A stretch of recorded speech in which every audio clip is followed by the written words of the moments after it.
Hey guys, tonight we slip into a Hellenistic army camp just as twilight fades and the first stars blink on above a sea of low tents and darkened shields.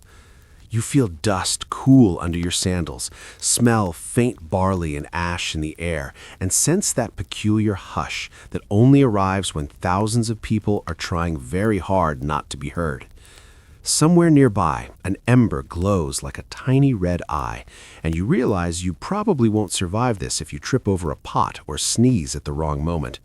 So, before you get comfortable, take a moment to like the video and subscribe, but only if you genuinely enjoy what I do here. Drop your location and local time in the comments too. It's strangely soothing to imagine this story drifting into bedrooms all over the world.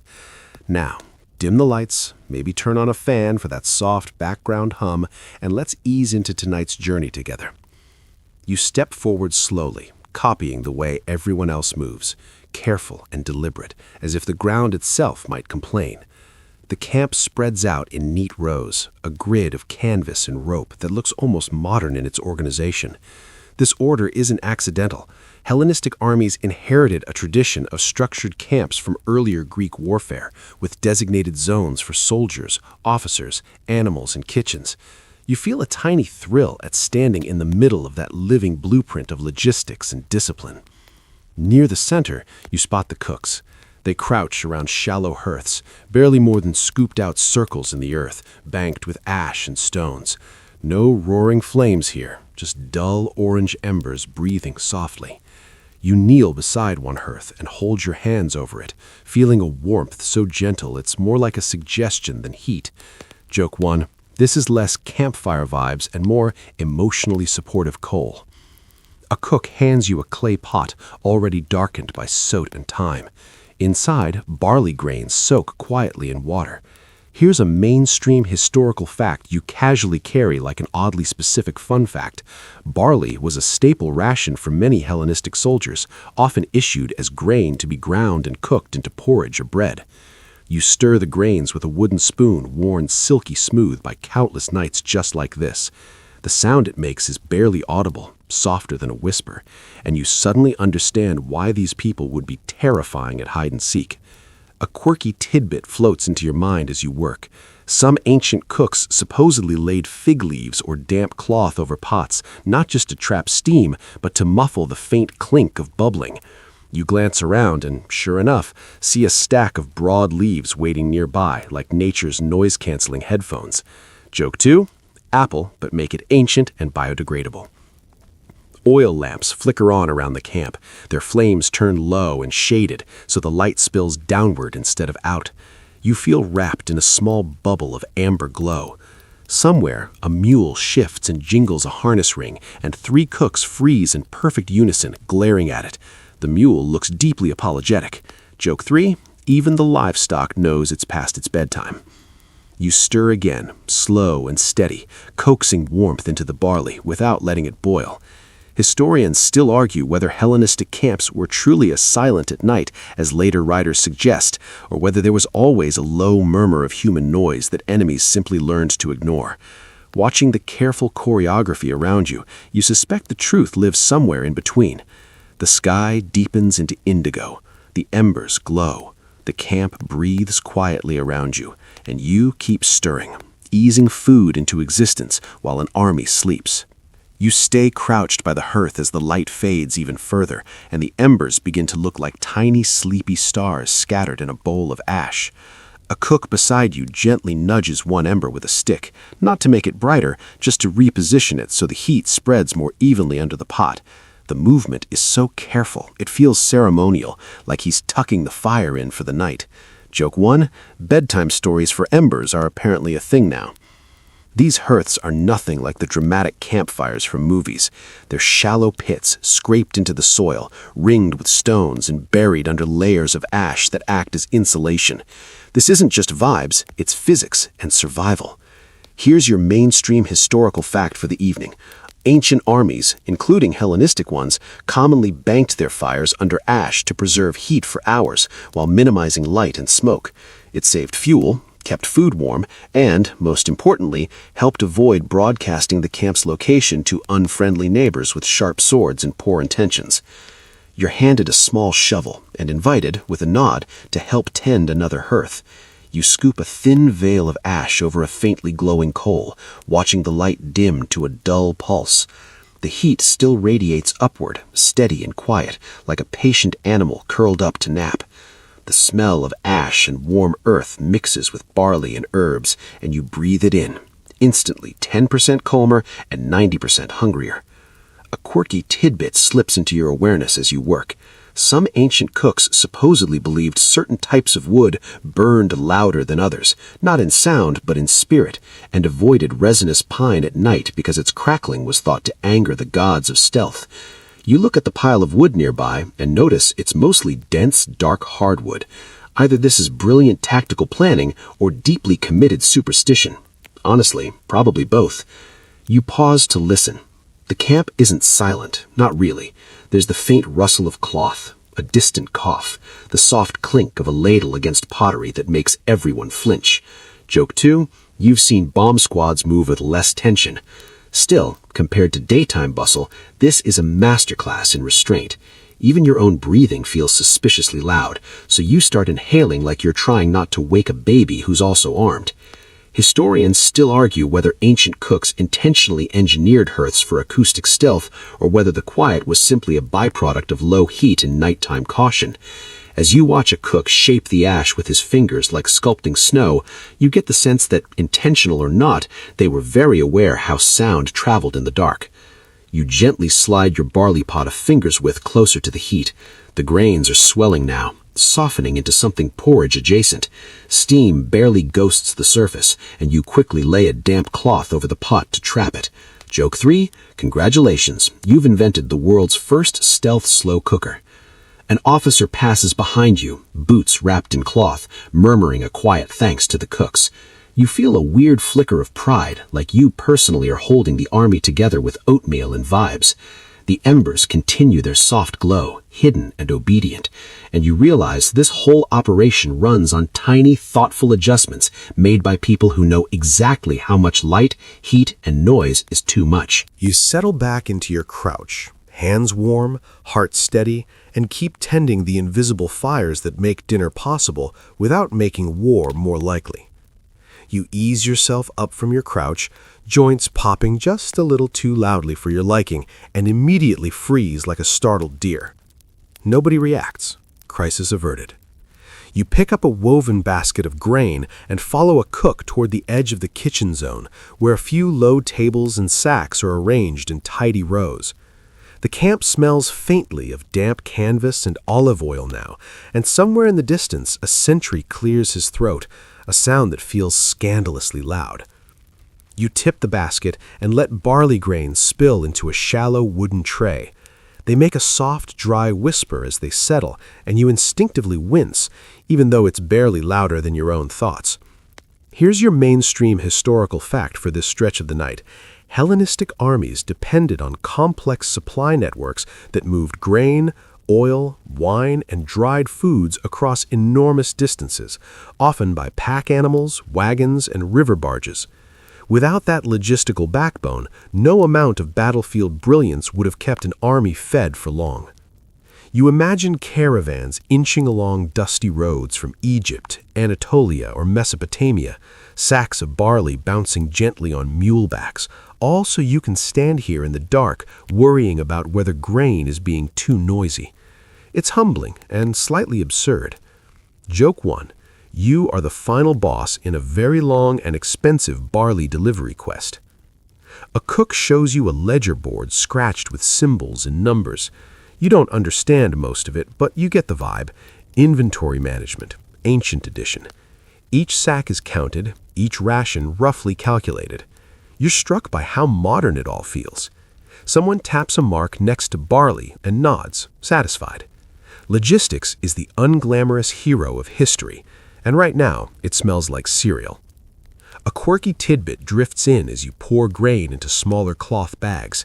Some ancient sources hint that cooks and quartermasters hid extra grain in false-bottomed chests or buried caches near camps, just in case supply lines were cut. You glance at the ground like it might be hiding secrets. Joke 2. Congratulations, you are now standing on the world's least exciting pirate treasure. You carry a bag to a low grinding station where two soldiers rotate a hand mill, stones wrapped in cloth to muffle the scraping sound. You add grain to the top funnel and watch it disappear between the stones, emerging below as coarse flour. The rhythm is slow, deliberate, almost meditative. You fall into sync with it, passing grain, collecting flour, trying not to sneeze because that would be socially catastrophic. Historians still argue whether Hellenistic supply systems were centrally organized by state bureaucracies or relied more heavily on private contractors and local requisitioning. As you watch grain turn into flour in the dark, you suspect the answer is a messy combination of all of the above, which honestly is how most things work. A breeze lifts the edge of your tunic and you shiver. The cook beside you hands you a cup of diluted wine, barely warm. You sip it quietly, tasting grapes and faint smoke. Joke 3. This is the least fun wine tasting you've ever attended, and somehow the most meaningful. You look back toward the hearths, glowing faintly, and realize every spoonful of porridge tomorrow morning will be the end result of moments like this, quiet, careful, logistical moments. You shoulder another bag of grain and step back into the amber glow, part of a supply chain that stretches across continents and ends in a bowl. You drift back toward the hearths with a sack of freshly ground flour cradled against your chest like a sleepy cat. The glow of the embers feels warmer now, or maybe you're just getting emotionally attached to them. A cook motions you toward a low table scattered with tools, and you realize this is the quiet kitchen's version of a prep station. Everything here looks softened by time and intention, edges rounded, surfaces darkened, nothing shiny enough to catch stray light. You pick up a wooden ladle whose handle is wrapped in a strip of cloth. The fabric is stained with oil and smoke, but it makes the ladle feel padded, almost polite. Here's your mainstream historical fact for this moment. Ancient Mediterranean cooks used simple tools, wooden spoons, clay pots, stone mortars and pestles, and in military camps, these were often modified or maintained to be durable and quiet. You give the ladle a tiny test tap against a pot and immediately regret it, even though the sound is barely there. Joke 1. You have invented the concept of a guilty conscience for cookware. A cook shows you a stone mortar whose rim is wrapped in leather. He drops a few dried herbs into it, something that smells like thyme and maybe coriander, and begins to grind with slow, heavy circles. The leather deadens the scrape of stone on stone into a soft, dull hush. You take a turn, and the rhythm vibrates gently up your arms. It's oddly soothing, like crushing stress instead of spices. Joke 2. Welcome to the original mindfulness app, now with bonus rosemary. A quirky tidbit slips into your awareness as you work. Some fringe historical theories suggest camp cooks experimented with adding animal fat or wax to wooden tool handles to further muffle sound and improve grip. You glance at the ladle in your hand and sniff it. It smells faintly of olive oil and something meaty. Either this is ancient innovation or just very committed seasoning. You move to a stack of clay pots, each one nested inside another like ceramic dolls. A cook separates them with careful hands, setting them down on folded cloths so they don't clink together. The cloth looks like it's been repurposed from old tunics, frayed but clean. You suddenly feel very seen by history's recycling habits. Historians still argue whether such sound-dampening measures were deliberate design choices or simply practical adaptations that emerged over time. As you watch someone gently lower a pot on a padded ring of woven reeds, you lean toward deliberate because nobody is this careful by accident. You're handed a small knife with a bone handle wrapped in twine. It feels secure, quiet in your grip. You slice a few soft vegetables, maybe onions or leeks, on a thick wooden board laid over a sack of grain to muffle the thud. The knife makes a muted whispering sound, and you feel absurdly proud of yourself. Joke 3. You are now a certified stealth onion operative. Around you, the kitchen hums with barely audible activity. Ladles dip, mortars turn, cloth rustles. It's like being inside a living ASMR video sponsored by Ancient Logistics. You glance back at the barley pot you started earlier and give it a gentle stir with your padded ladle. The grains are thickening nicely, and steam ghosts the surface again. You set the tools back exactly where you found them, suddenly respectful of their quiet little ecosystem. The embers glow, the herbs release their scent, and you keep working, learning the language of a kitchen that speaks almost entirely in silence. You carry a small bowl of barley back toward the grinding station, feeling oddly protective of it, like it might startle if you move too fast. The two soldiers at the mill nod at you, their faces ghostly in the low lamplight, and make room so you can add your share to the hopper.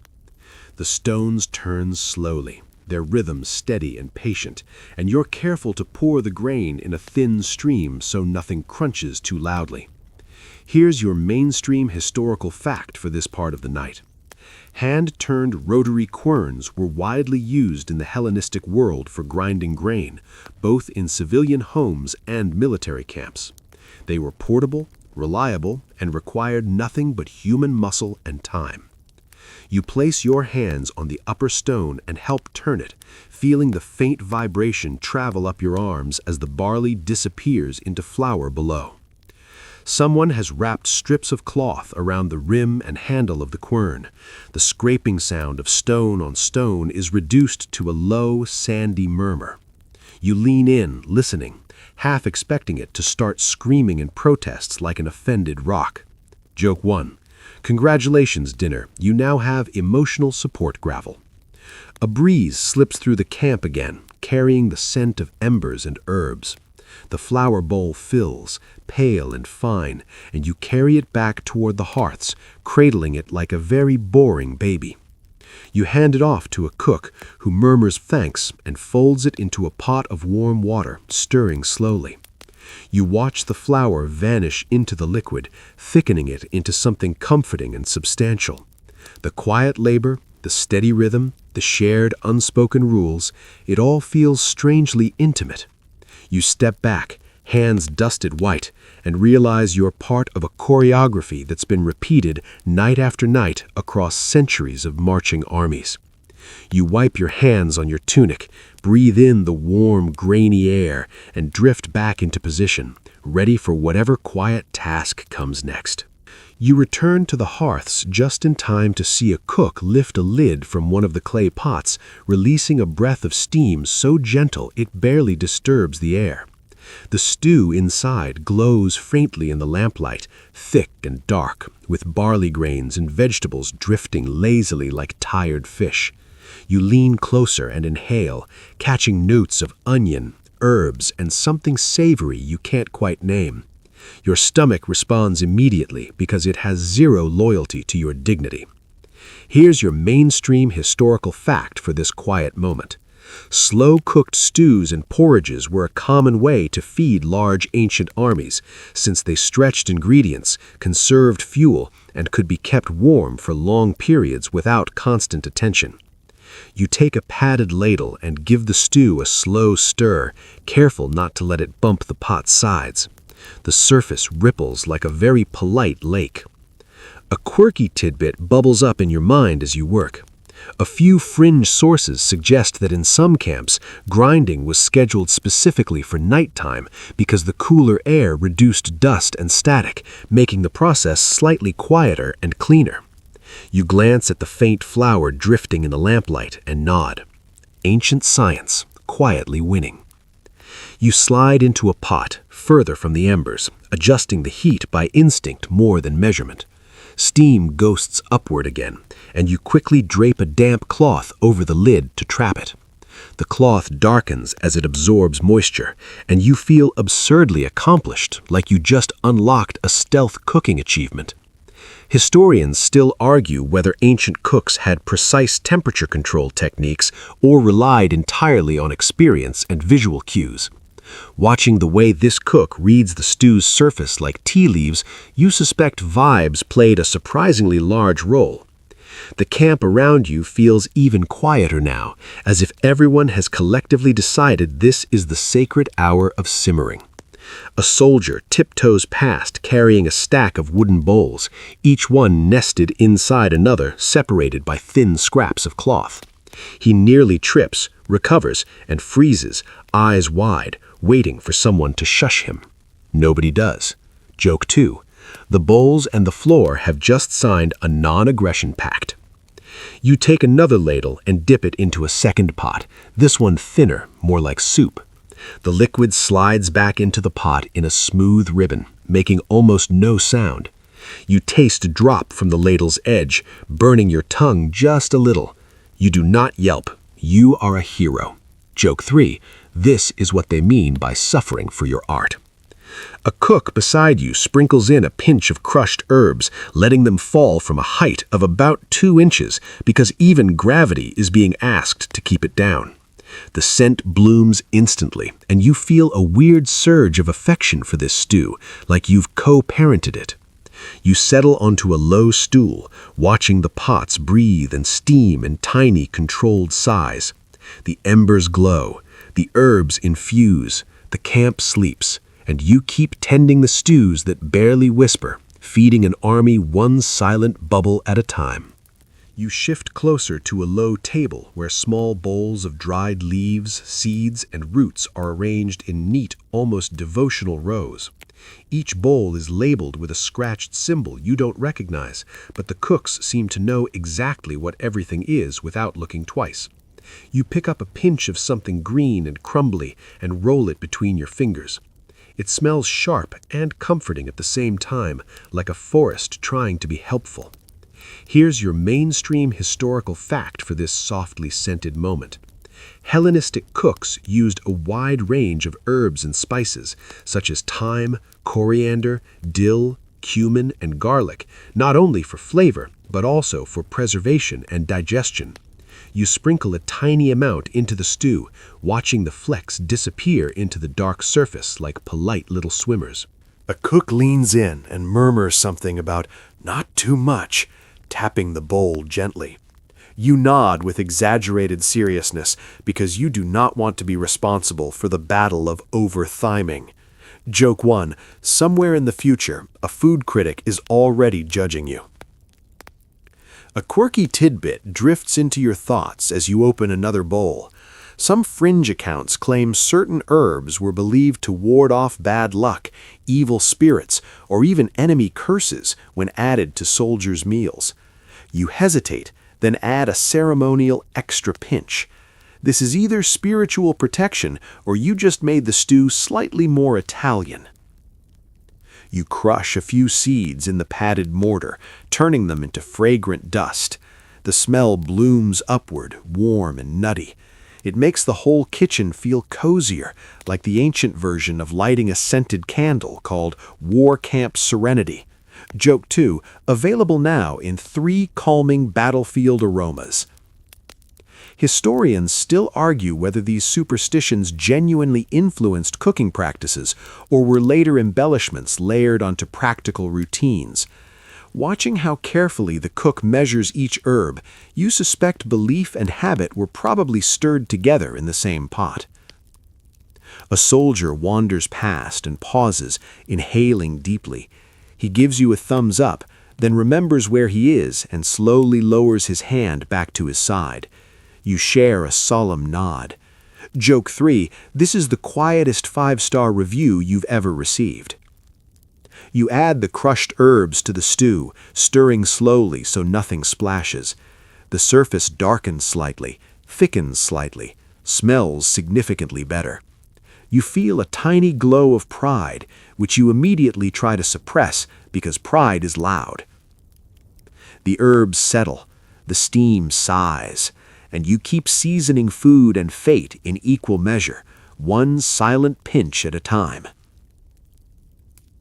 You drift toward a cluster of clay jars set into the ground, their rims just visible above the packed earth like the mouths of shy turtles. A cook lifts one lid a fraction of an inch, peeks inside, and then nods for you to come closer. You kneel and peer in too. Inside is dark red wine, diluted and gently warming from the earth's retained heat. It smells faintly sweet and smoky, like grapes that have accepted their fate. Here's your mainstream historical fact for this softly boozy interlude. Hellenistic soldiers commonly drank wine diluted with water, both to make supplies last longer and because undiluted wine was considered excessive and even uncivilized. You dip a small ladle into the jar and transfer some of the wine into a narrow-necked pot, careful not to let the ladle clink against the ceramic. The liquid makes a barely audible glug, and you freeze, then relax when nobody flinches. A quirky tidbit floats into your mind as you add warm water from another pot. Some fringe traditions suggest camp cooks believed gently heated wine helped soldiers sleep more deeply and dream more pleasantly. You stir the mixture slowly, feeling like you're preparing the world's least regulated bedtime tea. Joke 1, chamomile could never. You carry the pot closer to the embers, setting it on a padded ring of cloth so it won't knock against stone. The surface trembles slightly as it warms, releasing a soft, comforting aroma. A soldier approaches with a wooden cup, holding it with both hands like it's a sacred offering. You ladle in a portion, moving so slowly it feels theatrical.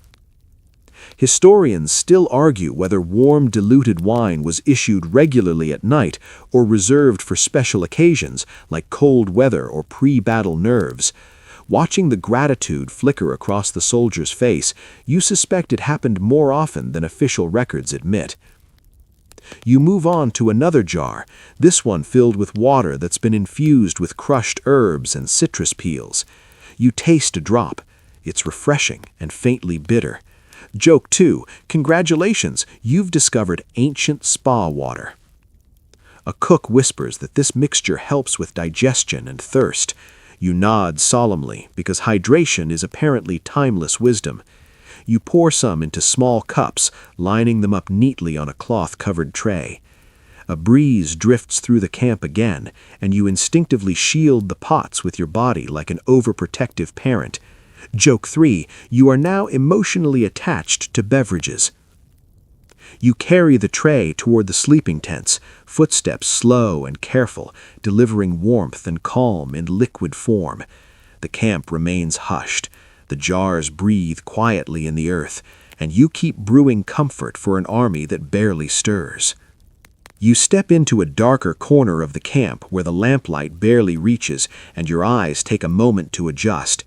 Here, a low wooden table is set up with slabs of meat resting on thick boards, each piece wrapped loosely in cloth. A cook greets you with a quiet nod and hands you a small knife whose blade glints dully. You realize this is the starlight shift of food prep, where touch matters more than sight. Here's your mainstream historical fact for this softly meaty interlude. Hellenistic armies regularly consumed preserved meats, salted, dried, or smoked, alongside fresh cuts when available, especially during long campaigns. You unwrap a slab of salted meat and run your fingers gently over its surface, feeling the grain and firmness, orienting yourself before slicing. The knife slides through with a soft, controlled sound that makes you weirdly proud. A quirky tidbit drifts into your mind as you work. Some fringe traditions claim cooks massaged meat with oil and herbs at night, believing the darkness helped flavors settle in more deeply. You rub a little olive oil into the meat, mostly because it smells amazing and you are extremely on board with any excuse to moisturize dinner. You slice slowly, keeping each cut deliberate and even. The pieces fall onto the board with a barely audible thud, softened by the cloth beneath it. Joke 1, this is less chopping and more politely persuading meat to separate. Historians still argue whether fresh meat was commonly available to Hellenistic armies on campaign, or reserved for special occasions like victories or religious festivals. As you portion out neat strips in the dark, you suspect the truth depended heavily on where the army happened to be standing and how cooperative the livestock felt that day. A cook beside you salts the slices lightly, the grains falling like tiny stars. You mimic him, careful not to let the salt bowl clink. The air smells savory and clean, and your stomach does a little hopeful flip. You switch to another slab, this one softer, likely goat or sheep. You cut by feel, counting slices in your head. Joke 2. Congratulations, you are now a blindfolded contestant on Ancient Top Chef. A soldier approaches with a shallow pan. You arrange the meat inside, laying the pieces flat so they won't overlap and steam too loudly later. He mouths a thank you and drifts away like a polite ghost. Historians still argue whether nighttime meat preparation was standard practice or just an occasional necessity driven by schedules and security concerns.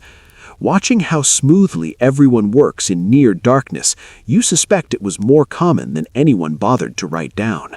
You wipe the knife clean on a cloth and wrap the remaining meat carefully.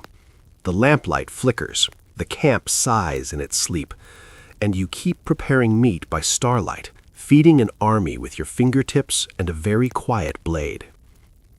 You carry a heavy pot of stew toward a line of waiting bowls, each one set neatly on the ground with a folded scrap of cloth beneath it to keep it from clinking.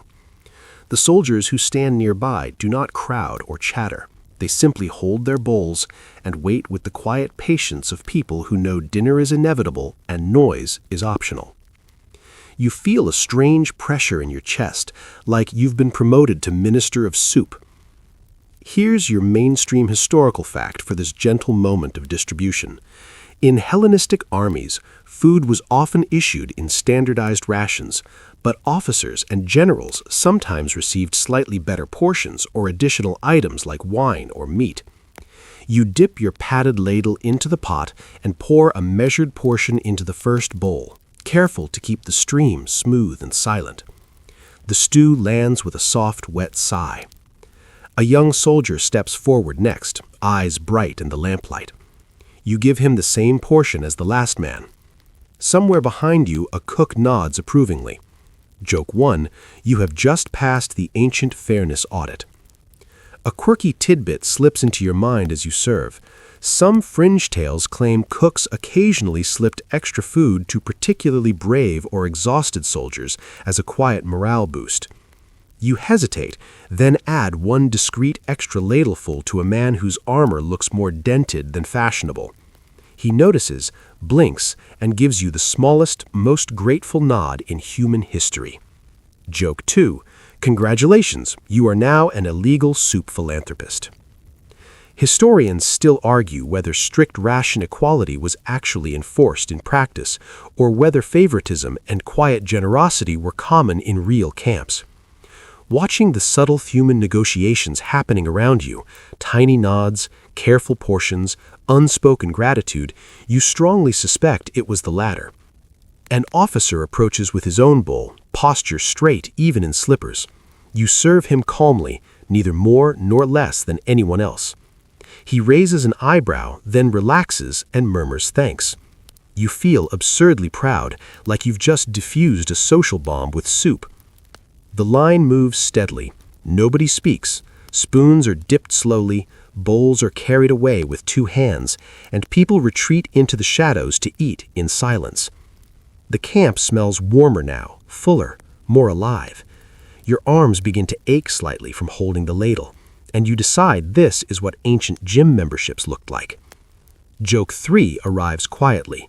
Welcome to Soup CrossFit, Night Edition. You glance back at the hearths and see more pots waiting, more bowls lined up, more quiet hunger patiently behaving itself. You straighten your shoulders and keep serving, balancing rank and morale one ladle at a time, feeling like the calm center of a very polite food tornado. You step away from the serving line and follow a cook toward the far edge of the kitchen area, where the air smells less like stew and more like damp earth and crushed herbs. He gestures for you to crouch, and you both lower yourselves beside a shallow trench filled with gray ash and wilted leaves. With slow, careful motions, he begins to shovel a thin layer of soil over the ash, sealing in the faint warmth and, more importantly, the smell. Here's your mainstream historical fact for this quietly tactical moment. Ancient military camps took real precautions to conceal fires, food smells, and light, because any of those could reveal their position to enemies, especially during night operations. You take the shovel and mimic his movements, sprinkling earth over the ash until the hearth vanishes into the ground like it was never there. Joke 1. Congratulations, you have just become a licensed crime scene cleaner for dinner. A quirky tidbit drifts into your mind as you work. Some fringe accounts suggest cooks burned aromatic herbs or dung to mask food smells drifting beyond camp. You glance at a small pile of dried herb stems and something that looks suspiciously like camel droppings. You decide not to ask follow-up questions and sprinkle in a few stems anyway, because stealth is about commitment. The cook hands you a cloth sack filled with crushed leaves and motions you to hang it near the edge of the camp. You tie it to a tent pole, and a faint herbal scent drifts outward, confusing your nose and hopefully any enemy scouts with sensitive nostrils. Joke 2. You have just installed the world's first ancient air freshener. Historians still argue whether smell concealment was a deliberate tactical doctrine or simply a side effect of general camp hygiene and superstition. As you watch several cooks quietly erase every visible sign of cooking, you suspect it was both strategy and habit layered together like the world's sneakiest lasagna. You move to a stack of bowls and pots that have been used and begin wiping them clean with damp cloths. Each piece is dried and wrapped before being nested inside another. The clink that almost happens makes your soul leave your body for half a second. It doesn't happen. You live. Joke 3. Adrenaline, but make it ceramic. A soldier tiptoes past carrying a sack of leftovers, destined for a storage pit lined with straw and cooled by the night air. You help him lower it in and cover it with a wooden lid and more earth. The camp is becoming visually emptier by the minute, like a stage being struck after a very quiet play. You stand and brush dirt from your knees, looking around at a kitchen that now barely exists. The hearths are gone, the smells are muted, the tools are hidden, and you feel a strange satisfaction for having helped erase evidence of dinner, like a benevolent culinary ghost. The camp breathes. The night deepens, and you keep helping hide the quiet miracles that just fed an army. You wander back toward the center of the camp, hands finally idle, and find a few cooks sitting in a loose circle on folded cloaks. One of them pats the ground beside him, inviting you to join. You lower yourself carefully, grateful for a moment where nothing needs to stir, hide, or season. The air is cooler now, carrying only faint traces of stew and ash, like the memory of a meal rather than the meal itself. Here's your mainstream historical fact for this quietly tactical moment. Ancient military camps took real precautions to conceal fires, food smells, and light because any of those could reveal their position to enemies, especially during night operations. Here's your mainstream historical fact for this softer pause. In many ancient armies, including Hellenistic ones, cooks and support staff formed tight-knit groups with their own routines, traditions, and informal hierarchies, often staying together across long campaigns. You realize these people have likely shared hundreds of nights like this, crouched over embers, whispering recipes, and silently panicking about pottery noises. One cook traces a small symbol in the dirt with his finger, something like an eye inside a circle. He murmurs that it's a charm for safe digestion and peaceful sleep. You nod solemnly, because this feels like the wrong moment to bring up modern probiotics.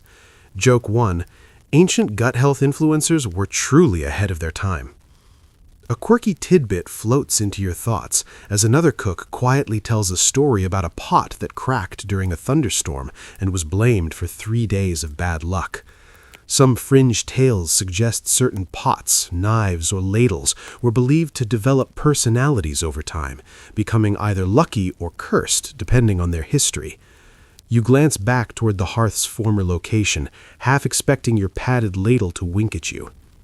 Historians still argue whether these kinds of kitchen superstitions genuinely shaped daily practices or were just campfire stories used to pass the time and bond groups together.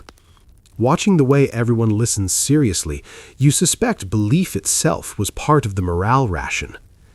A soldier wanders past and drops a small loaf of flatbread near the circle as a quiet offering. Nobody speaks, but a cook breaks off a piece and hands it to you. You take it, whispering thanks, and chew slowly. It's dense, slightly smoky, and deeply comforting. Joke 2. Congratulations, you have just unlocked the secret menu item called Stealth Bread.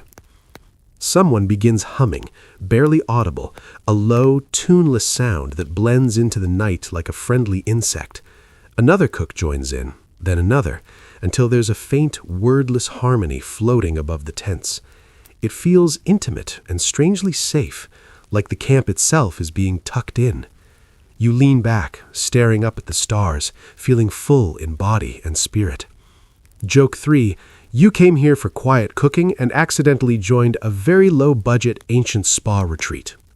The hum fades, the bread disappears, and you sit there with these people, wrapped in odd customs and whispered stories, feeling the human side of an army that history usually shows you only in armor and bloodless numbers. You rise quietly from the circle of cooks, joints protesting in a very polite, muted way, and drift back toward the now empty kitchen space. The ground is cool under your feet, and the faint impressions of hearths and tables are barely visible, like footprints the camp is already trying to forget. The night feels thicker now, heavier with stars, and you become acutely aware of how far sound can travel when everything else is asleep. Here's your mainstream historical fact for this reflective stretch. Ancient historians like Polybius and later Roman writers commented on camp discipline and night routines, noting how order, silence, and predictable schedules were seen as essential to military success. You imagine an officer somewhere writing stern notes about quiet hours while you're out here philosophizing about porridge. You pause and listen. There's still noise, technically. A distant cough, leather creaking as someone shifts in their tent, a horse snorting softly. But compared to daytime chaos, it's nothing. Joke 1. This is the original Do Not Disturb mode, and it's aggressively enforced. A quirky tidbit floats into your mind as you watch a sentry walk his slow loop. Some fringe historians suggest that complete silence was never the goal, and that camps intentionally maintained a low, constant background noise so sudden sounds wouldn't stand out as much. You tilt your head, considering it. Ambient noise, ancient edition. Someone should sell this as a playlist. Historians still argue whether Hellenistic camps were capable of true operational silence or whether later writers exaggerated their discipline to make generals look smarter. Standing here, you feel both impressed and skeptical. Humans are noisy creatures. Expecting thousands of them to behave like ninjas feels optimistic. You wander past a row of tents and notice a sentry peeking out, adjusting his blanket. Your eyes meet for half a second. You both freeze, then relax. He gives you a tiny nod, as if to say, yes, we are both awake and pretending we're not. Joke 2. Insomnia is apparently timeless. You sit on a low rock near the edge of camp, hugging your knees. The stars feel close, like you could scoop one up and use it as a nightlight. You think about all the tiny systems you've seen tonight. Padded tools, banked embers, cloth-wrapped querns, hidden smells. None of it glamorous, all of it essential. A breeze carries the faintest trace of herbs and ash, and you smile. The kitchen may be gone, but its ghost is still here. Joke 3. Congratulations, you are now haunted by dinner. You exhale slowly, letting the quiet settle into your bones. Whatever historians end up deciding about how silent these camps really were, you know one thing for sure. An enormous amount of care went into making them as quiet as humanly possible. And right now, under this heavy, star-soaked sky, that effort feels almost sacred. You push yourself up from the rock and follow the soft shuffle of boots toward the far end of camp, where a thin line of soldiers is forming in near darkness. They move like shadows learning to walk, each man keeping just enough distance from the next to avoid bumping into armor or accidentally inventing percussion. Someone gently clears his throat and immediately looks guilty about it. Here's your mainstream historical fact for this hushed departure. Hellenistic armies were known to conduct night marches and pre-dawn movements to gain strategic advantage, avoid heat, or surprise enemies. You feel a quiet thrill realizing that the food you helped prepare is about to turn into momentum, muscle, and morale for whatever waits beyond the hills. A soldier passes you with a small cloth bundle tied at his belt. You recognize the shape, stealth bread. He gives you a tiny nod of thanks, barely perceptible. You return it with the solemn dignity of someone who has personally endorsed his carbohydrate choices. A quirky tidbit floats into your mind as you watch them line up. Some fringe theories suggest soldiers preferred eating just before a night march because a warm stomach supposedly kept fear and homesickness away. You glance at a young man adjusting his helmet and hope the stew is doing emotional support duty right now. Historians still argue whether night marches were common tactical tools or relatively rare and risky maneuvers that commanders avoided when possible. Looking at the tension in these men's shoulders and the care in every step, you suspect they were used sparingly, like spicy sauce in ancient warfare. A horn sounds softly, not a blast, just a low, breathy note like a tired cow thinking about music. Joke 1. Congratulations, you have just heard the world's most apologetic trumpet. The line begins to move. Sandals whisper against dirt. Armor creaks are immediately stifled by hands pressing leather straps tighter. You walk alongside for a few steps, feeling strangely emotional about this extremely quiet parade. A soldier near the back fumbles with his bundle, and you instinctively reach out to steady it. He mouths "thank you" so dramatically you almost laugh. Joke 2, the Oscar for Best Silent Gratitude goes to that guy. They pass beyond the last tents and into the open dark, silhouettes dissolving into the night like ink in water. You stand still, listening to the sound fade until it's nothing but your own breathing and the faint hum of insects. You realize with a soft little ache that your job is done for now. The stews are eaten, the wine is sipped, the bread is tucked into belts. The energy you helped create is walking away into history. Joke 3 drifts in gently. You just catered a very quiet apocalypse rehearsal. You turn back toward the camp, lighter somehow, and carry the echo of their footsteps with you like a secret. You wander back toward the quiet heart of the camp, where the ground is still warm in places from hearths that no longer exist. The stars feel closer now, like they've leaned in to listen, and you tuck your hands into your sleeves, breathing in air that smells faintly of earth, ash, and something comforting you can't quite name. The tents rest in neat rows, silhouettes against the dark, and the whole place feels like it's exhaling after holding its breath all evening. Here's your mainstream historical fact for this final stretch of wandering. Many principles of ancient military logistics, ration planning, portable cooking, fuel conservation, and organized food distribution still shape how modern field kitchens operate today. You imagine a future soldier opening a stainless steel ration pack and unknowingly sharing a tiny kinship with someone who once stirred barley porridge under a Hellenistic sky. A quirky tidbit drifts into your thoughts as you pass a sentry humming softly to himself. Some fringe historians like to point out that modern military cooks still use quiet hours techniques, such as prepping ingredients earlier in the day and minimizing clatter at night, especially in forward operating bases. You smile. Congratulations, ancient stealth stew, you are officially timeless. Historians still argue whether it's fair to draw a straight line from Hellenistic camp kitchens to modern military catering units, or whether that connection is more poetic than practical. Standing here, surrounded by the invisible ghosts of padded ladles and banked embers, you decide poetry feels accurate enough. You pause near the edge of camp, looking out at the dark hills where the night march disappeared. Somewhere out there, soldiers are walking with warm stomachs and slightly steadier nerves, powered by your quiet labor. Joke 1, you have accidentally become a motivational speaker for carbohydrates. You turn back slow and unhurried, passing the place where the herbs were crushed, where the stews whispered, where the bread was handed out like secret treasure. The kitchen is gone now, erased so completely it feels like a shared dream. Joke 2 floats gently. You just catered history and forgot to take a single photo. You stretch, feeling pleasantly tired, and settle onto a low rock near a tent. The camp feels safe, contained, almost cozy, in that strange way only temporary places can feel. Joke 3, very softly, 5 stars. Would stealth cook again? You close your eyes for a moment, letting the quiet wrap around you, and feel a deep, gentle satisfaction at having been part of something small, careful, and quietly important. You stay seated there on the cool rock, breathing slowly now, feeling the night settle deeper into itself around you. The stars seem to soften, their light less sharp, more like a gentle glow meant just for you. The camp barely exists anymore as a physical place. It feels more like a memory that's still warm at the edges, like a bowl you just finished scraping clean.